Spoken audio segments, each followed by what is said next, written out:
Do I have company? What kind of person comes to a place like this and just spaces out? Let's find out. Come on, let's ask this guy. Hey, I wasn't spacing out. I was pondering some problems. Sure you were. Your eyes were glazed over, dude. You were a million miles away. Why are you making fun of me? I told you I wasn't spacing out. I was ruminating on some problems. Technological, environmental, and so forth. This is Tatarasuna, after all. Oh, he said Tatarasuna. Looks like we came to the right person. Oh, is there something you want to know about Tatarasuna? My name's Xavier.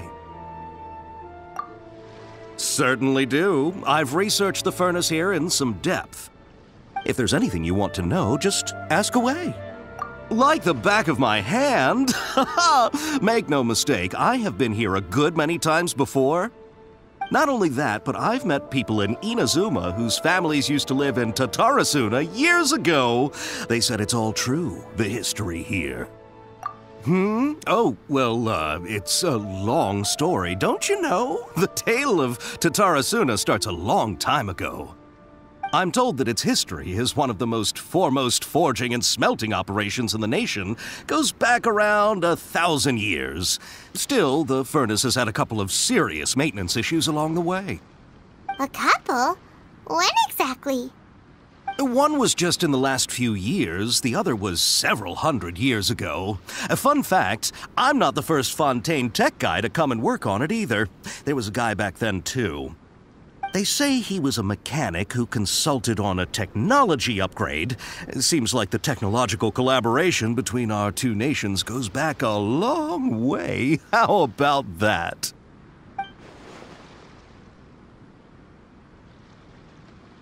Hey! Weren't you gonna ask Xavier something about Tatarasuna? Come on, ask already!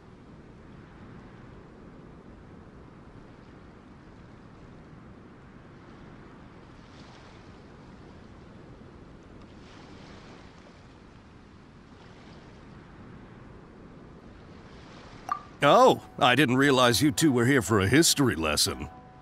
Me neither. Paimon doesn't know what's gotten into this one today. Feels like we've been preparing for a history exam or something.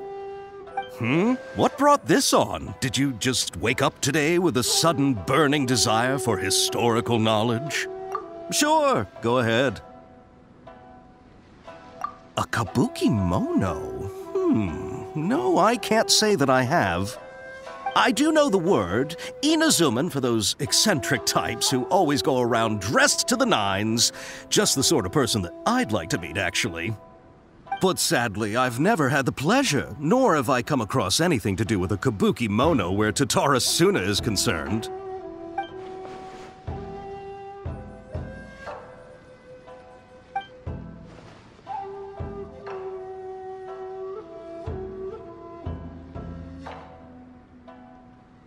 Of course! Don't mention it.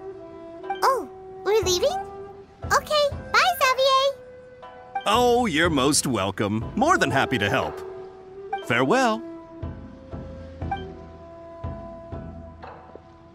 Looks like you got all the information you're looking for. Sure, but what's up with you today? Whatever it is, it seems like it's really troubling you. Keep your smile, Spinal Crocodile. No matter what happens, Paimon will always be there for you. Hey, don't mention it. Alright, let's head off and go meet Nahida.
Hey, it's them!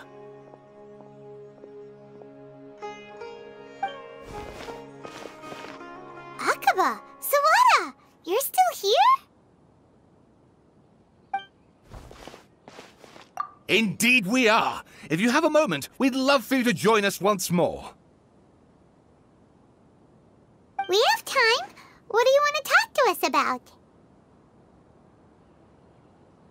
It's the same topic we discussed last time. Obviously. Still looking for more info about Tatarasuna, huh? Should we join them?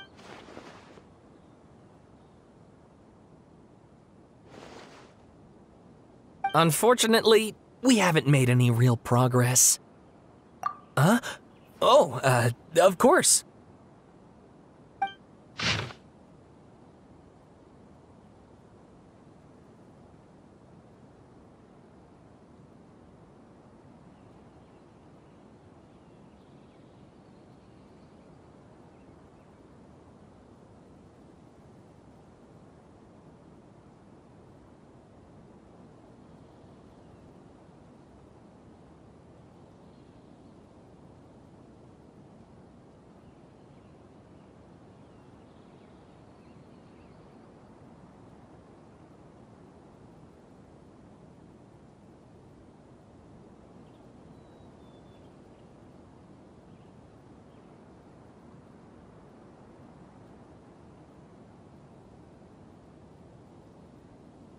I presume you'll want to read mine as well.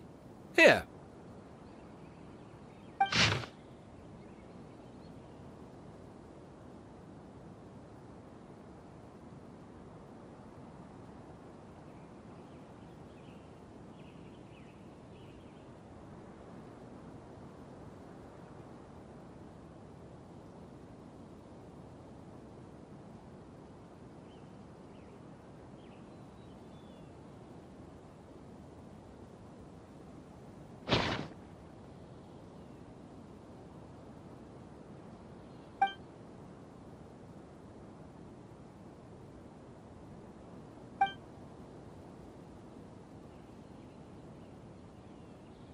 Well, what do you think?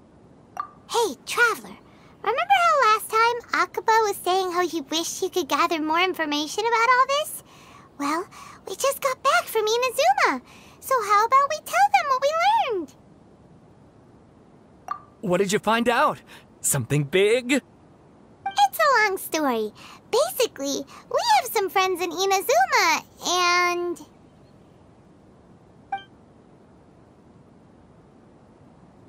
Wow, so many new details.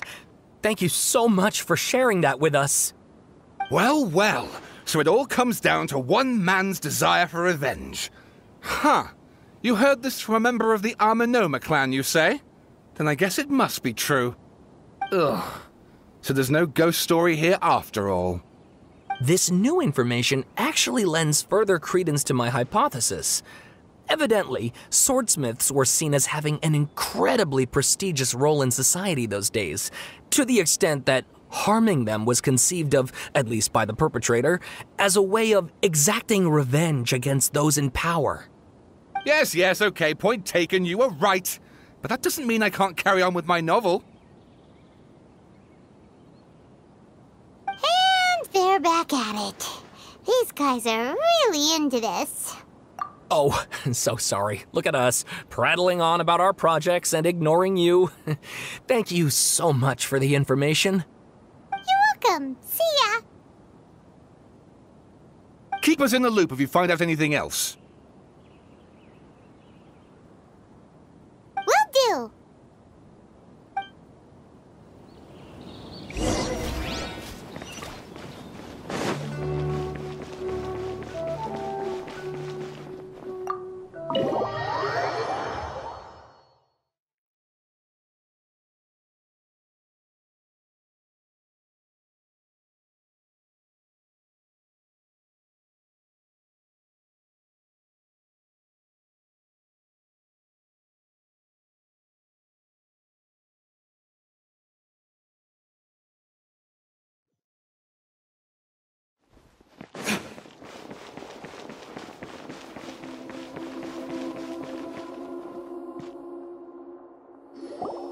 Nahida, we're here!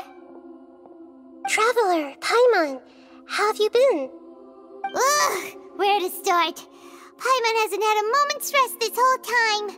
That night, we ended up chatting and chatting until suddenly the sun was up. And then he decided he wanted to go to Inazuma. The Balladeer?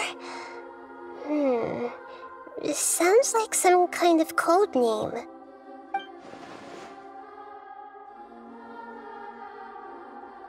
You look troubled.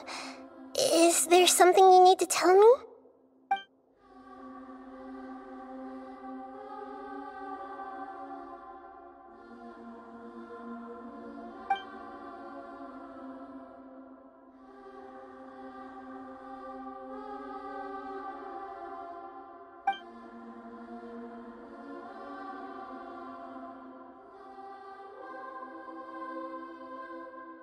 Traveler? Hey, what's wrong? You look so upset.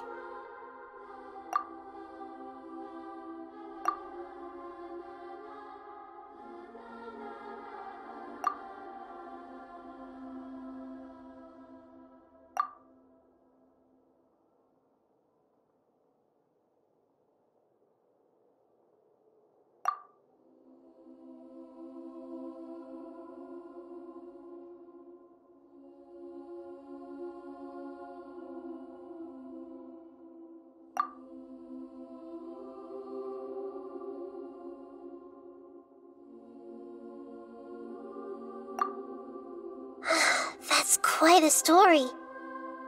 So, this puppet known as the Balladeer erased himself from Irminsul, hoping that he could change the past.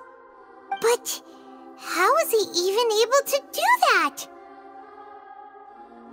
As the Traveler said, he very nearly became Sumeru's deity. Admittedly, I remember it a little differently. I don't recall finding anyone inside the machine after we defeated it. Nevertheless, it does make sense.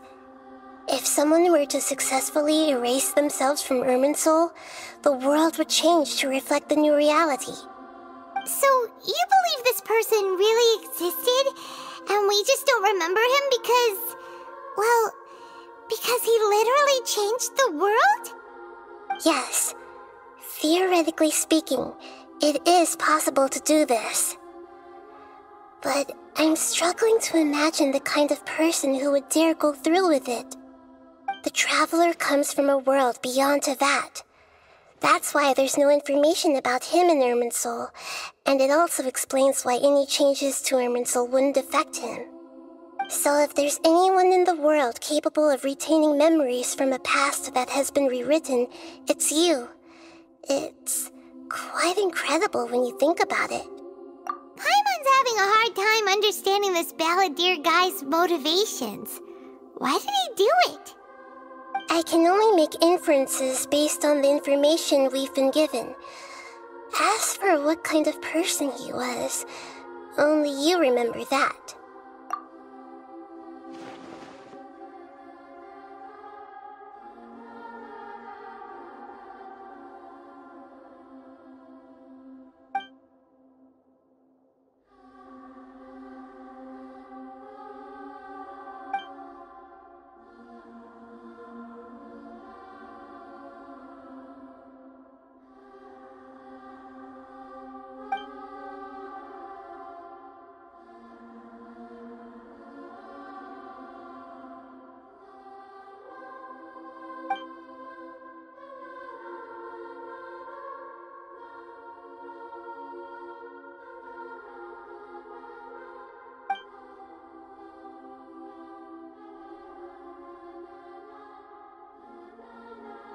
Something else worrying you?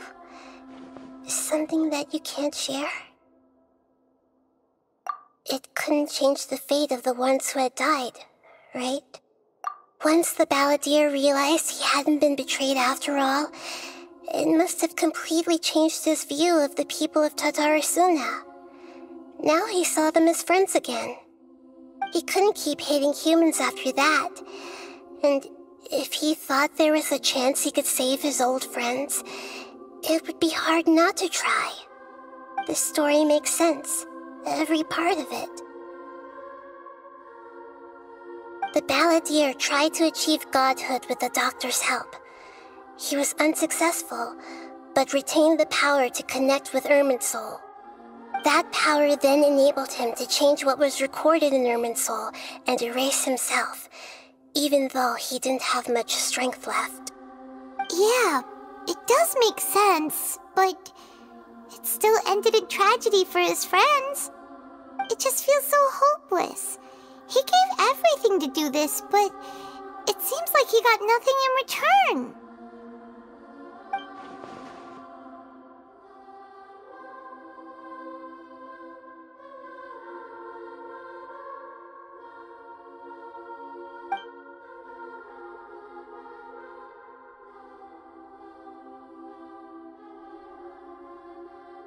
Please wait a moment. I want to check something. Found it. This should be the one. It turns out that I have a strange way of confirming everything he has told us. What is it? A record from a personal collection. It was tucked away in a corner. You should take a look.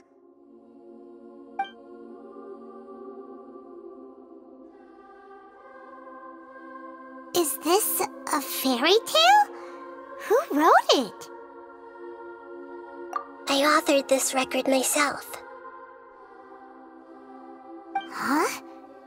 You wrote a fairy tale that somehow has something to do with the balladeer? When combined with the traveler's narrative, it's clear that this story is an allegory. Everything in it is a symbol for something else. Hold on. So this record survived from the past? Yes. Any information about the balladeer or the kabuki mono and other records will have been changed. But I wrote this story in a way that means it was left intact. Changing the information in Irminsul changes to that. But Irminsul can't change information that was well hidden in advance. I guess I must have written this story as a backup before the balladeer entered Irminsul. That's incredible! What a great idea! And sending the traveler into Irminsul with the balladeer must have been a further precaution. I knew he'd remember everything. This story is abstract enough that it still resonates with the present information recorded in Irminsul. But if we connect all the different pieces together, the true story that emerges is the one he told us, the now erased life of the balladeer.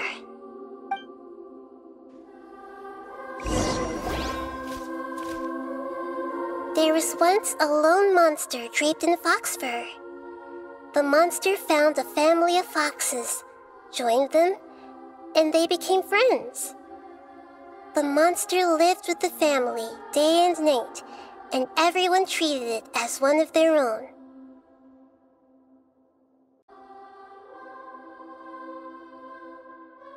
Once in a while, the monster would take off its fox fur at night and lament to itself as it gazed at its reflection in the water.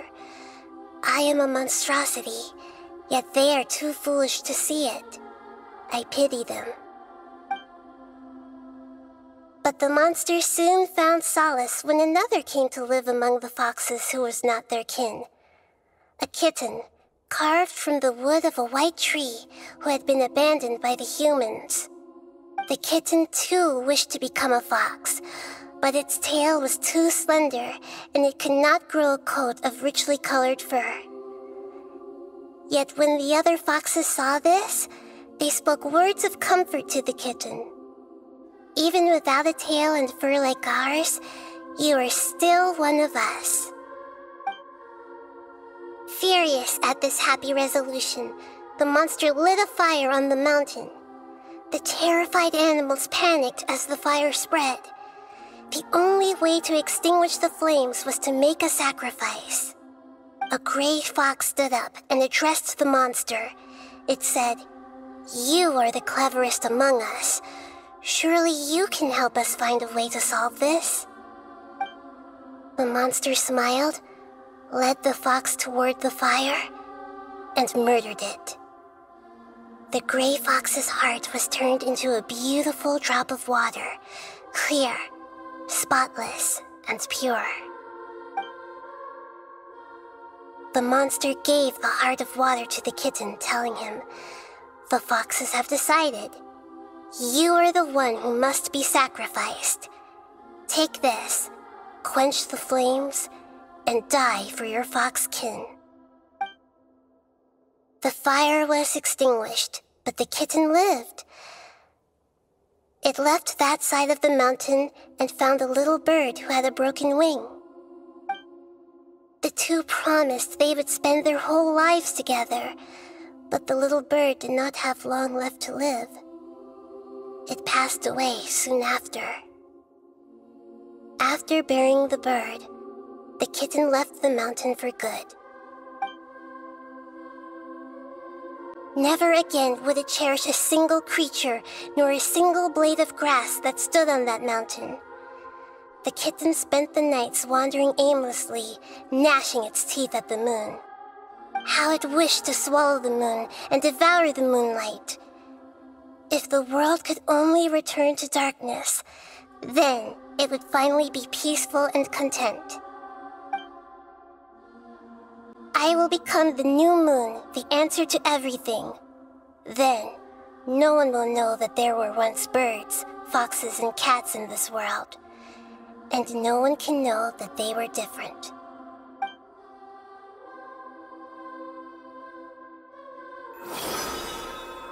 We solved it! I remember now. This is not just the Balladeer's story. It is his very own memories. I made a backup so that it would be preserved no matter what happened. To become a god, he was experimented on and modified countless times. It was brutal torture, and the only reason he was able to survive is that he was a puppet. This memory was extracted from him by the scholars. Presumably, they kept it to have something to defend themselves with. Creating a deity was just the first step. Some of them wanted to be able to control it. That's why they backed up his memory for later use. I buried it deep inside one of my own dreams, and then hid it inside an allegorical story so that it wouldn't be altered.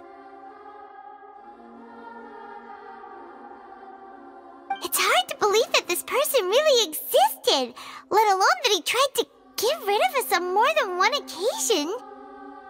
Paimon has no memory of him at all. He completely vanished like a puff of smoke. The Balladeer agreed to help me look for information about the Descenders, and although he was unsuccessful, he still helped you. Before he vanished, he confirmed an important detail, that Conria was where your twin first came into this world.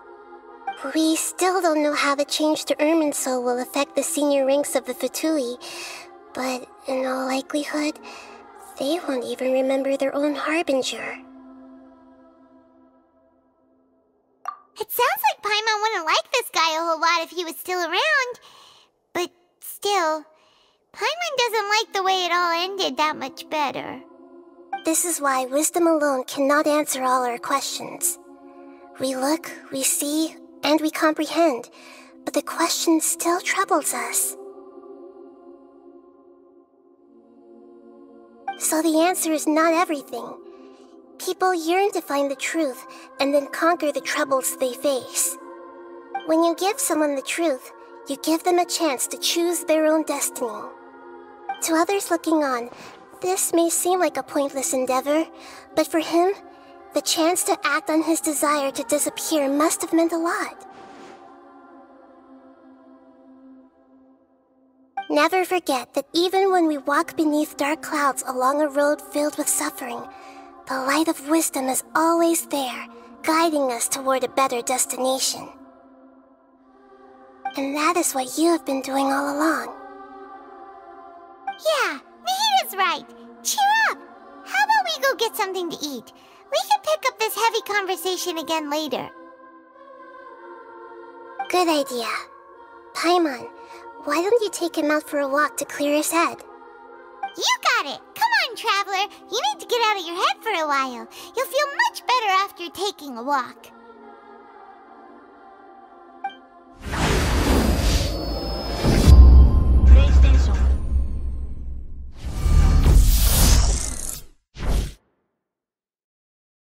Never again.